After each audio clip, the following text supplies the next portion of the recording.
Art was always my passion, and that was what I wanted to do in school. But generally, there were the comments that if you study art, you're not going to succeed or make it in life. A large part of the works I create now are centered or themed around culture, and mainly the culture of Benin.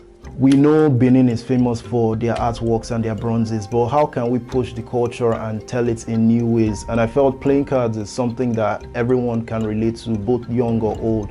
I created a deck of cards because I wanted to promote the Benin culture, both locally here in Nigeria and in the diaspora. The Benin playing cards is similar to what you have in the standard French deck. There are 54 deck of cards. Everything around the design is themed and centered around the Benin kingdom. So the king represents the Oba of Benin.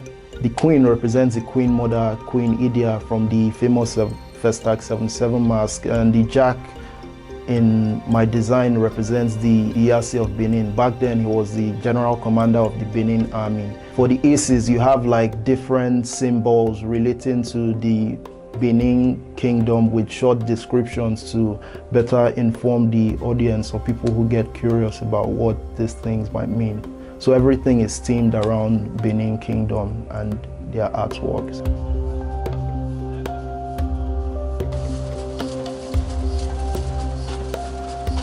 Cards retail for $14 US. Basically, I have to like do more production because the demand for the cards has surpassed what I even produced initially. People are just collecting it because it reminds them of home. It reminds them of a piece of their heritage and whatnot. And for me, it's like a good place, and it's a good place to start, and it's awesome for pushing the culture. For instance, in this country, people, if they think of like the Benin bronzes or the Benin mask, there are certain people that feel it's fetish and would not associate with it. A deck of cards centered around that still pushes the culture, but I mean, there will be more people willing to buy into that as opposed to like having actual Benin bronze figurines in their house.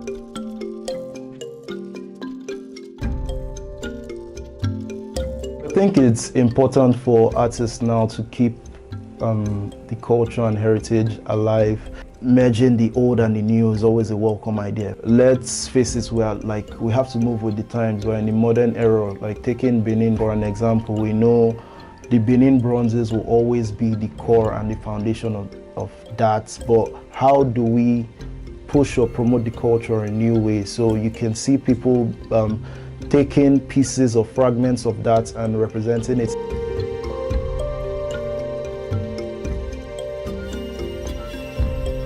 I think it's very unfortunate and sad seeing that people in Nigeria cannot access or see these physical Benin bronzes, and they have to like travel all the other way.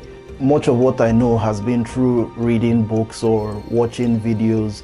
I feel they should be brought back to where they belong and accessible to people here who want to see or build up on what their forefathers or ancestors have done. For me, reading up on these oral traditions or looking at these pieces that these old masters of the Benin guilds have cast, I try to reinterpret or tell the stories in my own way, ways that make sense to me. So it's more of like bridging a visual gap. We're basically feeding off what these old masters are. People have done this before me, people after me will do this. So I'm creating the artworks for myself and also for people that are to come.